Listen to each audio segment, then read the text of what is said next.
Welcome to Speed Reads. Don't overthink it. Learn how to stop ruminating and enjoy life more. Anne Bogel. Don't overthink it. Make easier decisions. Stop second-guessing and bring more joy to your life. Have you ever found yourself lying awake at 3 a.m., replaying a casual comment from a colleague, or agonizing over a minor decision? Well, in today's complex world, our brains often go into overdrive, turning molehills into mountains. Anne Bogel's Don't Overthink It dives deep into the labyrinth of our minds, exploring why we spiral into convoluted negative thoughts and how they complicate our lives. This summary isn't just about diagnosing the problem, however. It also offers a roadmap to clarity for anyone who feels tangled in their thoughts and yearns for simpler, more joyous moments. Overthinking is about sweating the small stuff and misallocating limited cognitive resources. Overthinking is about sweating the small stuff and misallocating limited cognitive resources. Careful and deep thinking is important. Major life choices are a case in point. It's worth dwelling on decisions about your career, whether to end a relationship or move to another country. This summary isn't about those kinds of decisions, though, or the thinking required to solve complex problems. What we'll be looking at is overthinking. Let's start, then, with a definition. Overthinking happens when we use an excessive amount of mental energy on relatively insignificant matters. When we do this, we misallocate our cognitive resources. Rather than using our limited brain power to address important issues, we waste it on trivial questions. Overthinking can manifest in several ways. Take ruminating. That's what happens when you lie awake at night, replaying a minor episode from the day, like a thoughtless comment from a colleague, or when you obsess over small issues, like contemplating for hours whether to exchange a clothing item or thinking about minor home improvements that need doing. These kinds of unimportant thoughts occupy an outsized amount of brain space. Then there's the indecision, the constant self-doubt about everyday choices. Were those flowers worth the cost? Will people think you're rude if you turn down that dinner invitation next week? As we'll see, such indecision comes from a lack of guiding values or clear perspectives. All forms of overthinking share common traits. They're recurrent, detrimental, and futile. This constant mental labor achieves nothing and drains your energy. It complicates life, strains relationships, and undermines mental health. There's also a considerable opportunity cost to overthinking.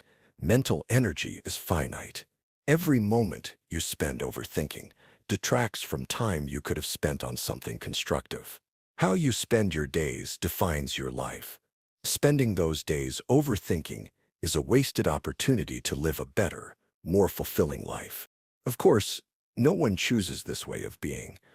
It's a trap, not a choice.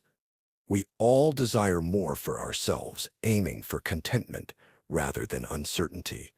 Yet, the escape seems elusive. Our goal in this summary is to pave the way for a life free from overthinking. True contentment, Anne Bogel argues, arises from thoughtful living. It's about focusing on what really matters. Our aim, then, is to equip you with strategies to combat decision fatigue, reduce overwhelming feelings, and infuse tranquility and happiness into daily living. With these tools, you'll learn to effectively allocate your time and ensure that your moments and days are well spent and well lived. Perfectionism can lead to analysis paralysis. Recognitionism can lead to analysis paralysis. Recognition is the first step to change. In other words, if you want to combat overthinking, it's crucial to recognize when you're doing it.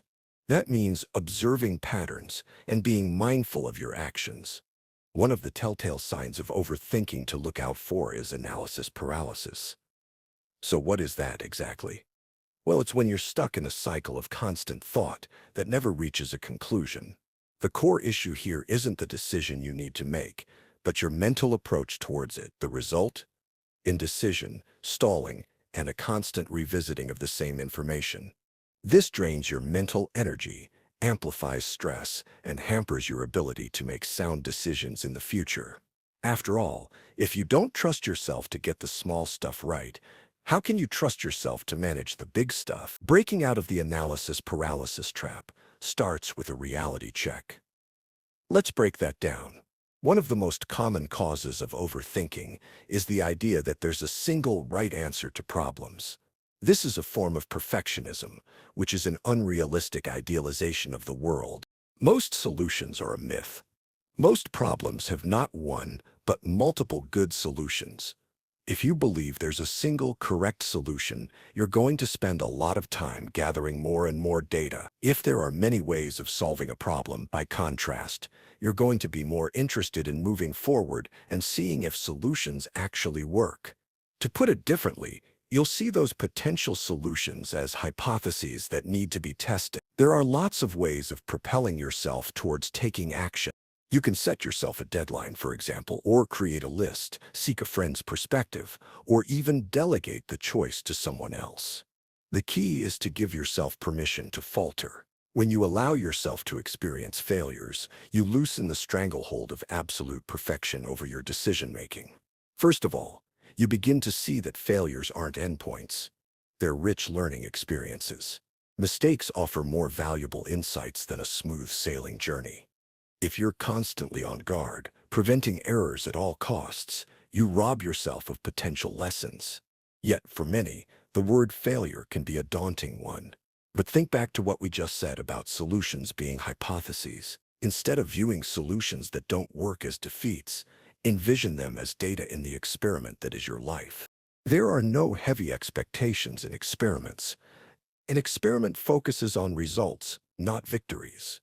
Every outcome is a step forward. Identifying your values can simplify your decision-making. Identifying your values can't simplify your decision-making. We're bombarded with thousands of decisions every day. Some are big, like which career path to take. The majority are much smaller, like what do we have for dinner? Amidst this barrage, it's easy to get lost in overthinking. The question is, how can you make these kinds of decisions with greater clarity? It's time to talk about values-driven decision-making. Experiments of folks who are great decision-makers aren't simply lucky or intuitive. They're guided by values.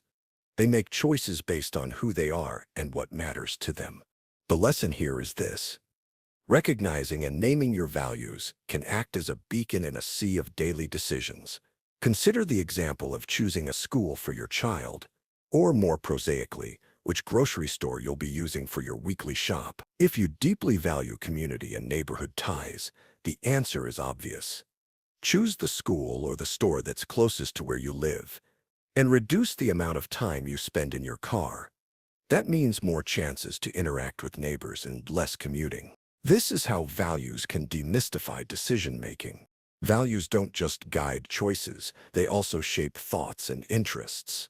If you value being informed, for instance, you'll engage with community news and have regular conversations about local events. In essence, our actions and interests should mirror our core beliefs. But here's the catch.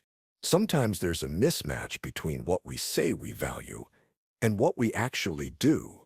Claiming to cherish family time but always working late, or expressing the importance of reading but never picking up a book are signs of misaligned values. The solution? Periodic self-reflection. Ask yourself, do my actions reflect my stated values? This fact check can unveil discrepancies. To see how this works in practice, take the case of Anne Bogel's uncle, a physician who valued health both professionally and personally, but who was also a smoker. One day, his secretary surprised him by saying she'd recognized him before he'd even opened the door to his practice. How? By his cough. It was a moment of reckoning, recognizing the incongruence between his perceived value and the habit of smoking. He quit immediately. His long-held values, properly identified, gave him the strength to change. So here's the takeaway. If you want to improve your decision-making, start by identifying your values. If you're having trouble doing that, you can reflect on where you invest your time, money, and energy. These investments often reveal unconscious values. If you recognize and like what you see, amplify those values. If you don't, it might be time to redefine and adopt new values that resonate with you. Some values like honesty, kindness, and reliability are widely accepted. However, unique values like a love for adventure, prioritizing humor, or valuing a good night's sleep are just as valid. Remember, your values don't have to be universally right, just right for you. Once you identify your values and start living by them, overthinking starts to fade away. You can't control every aspect of your life, but you can control your responses. You can't control every aspect of your life, but you can control your responses. You've heard the saying, you are what you eat. It's the same with thinking. We are all the sum of our thoughts whirring around in our minds. The way we think molds our lives. It defines how we interact with the world, how we perceive it, and how we behave. That's because thoughts and emotions are inseparable. While events around us are often beyond our control, our reactions, which are driven by our thoughts, shape our feelings and actions. Put simply, positive thinking yields positivity in emotions, and thus actions. Conversely, dwelling on the negative can lead us into a vortex of overthinking. The good news is that you have the power to choose your thoughts. This isn't easy, of course, but it is possible. Think of your mind as a garden. You are the gardener, and it's your job to tend to that garden diligently, removing weeds and ensuring only the best seeds take root. Start by observing your mental patterns. What occupies your thoughts? Is there a tendency to focus on the negative? Do you habitually overthink certain topics? Listen to your internal dialogue. If you're perpetually pessimistic, remember that nobody enjoys persistent negativity, not even when it's just you and your thoughts. When you spot signs of negative thinking, actively search for and acknowledge the good in every situation. This proactive approach can divert your mind from rumination. For example, when you're confronted with a daunting task, remind yourself of the adage, hard work leads to success. Such positive affirmations can steer you away from negative spirals and encourage perseverance. Gratitude is another powerful antidote to overthinking. Constantly counting your blessings shifts your focus from what's lacking to the abundance in your life. The upshot? An uplifted mood and less room for negative rumination. A simple way of doing this is to set a reminder on your phone each day. When it buzzes, take a minute to think about one thing you're grateful for. Another option to embed this practice in your daily life is to keep a gratitude journal. Creating empathy also helps you refocus your perspective. When faced with an annoying situation like an inconsiderate driver, don't jump to negative conclusions. Instead, consider an empathetic explanation. Maybe they're rushing to the hospital. This mindset reduces negative responses and supports an attitude of understanding and patience. You might not have control over external events, but the meanings you make from them are in your hands. When you stop overthinking, you open yourself up to life's small joys. When you stop overthinking, you open yourself up to life's small joys. In one of her most popular newspaper columns, the American humorist Irma Bombeck wrote that if she had her life to live over, she would have eaten popcorn in the good living room and burnt the pink candle that was sculpted like a rose before it melted in storage. Bombeck wrote those words in 1979, but they still resonate.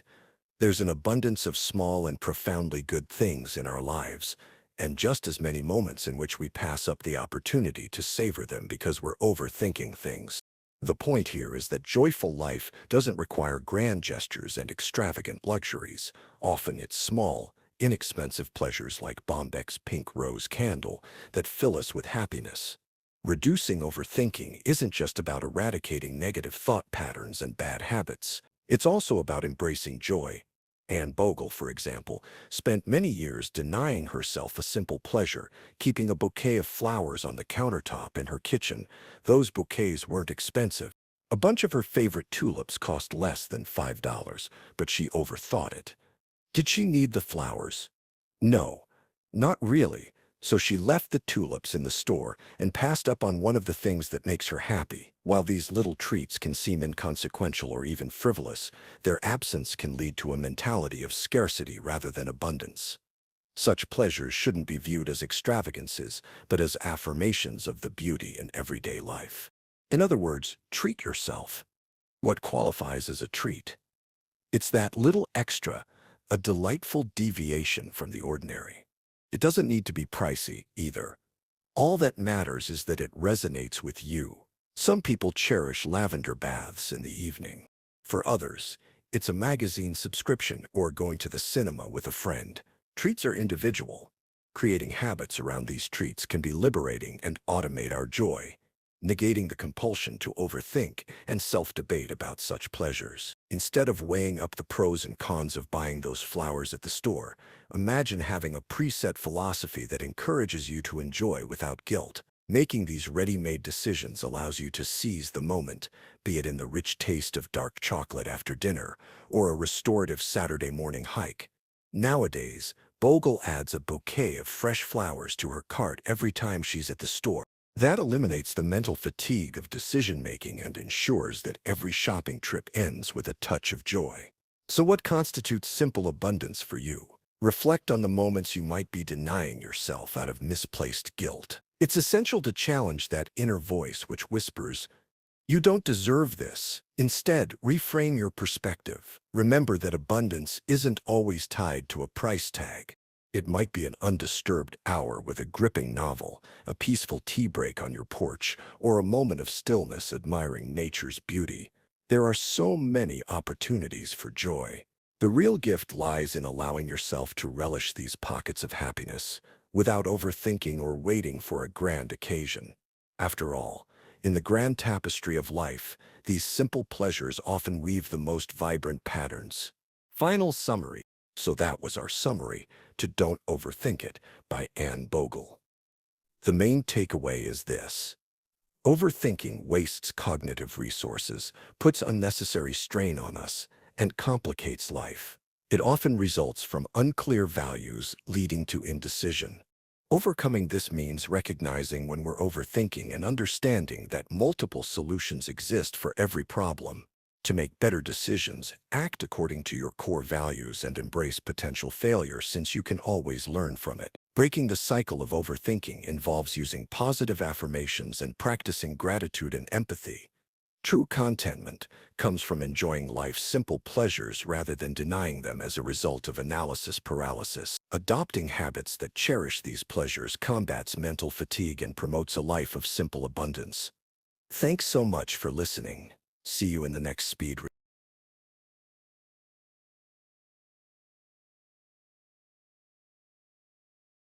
read.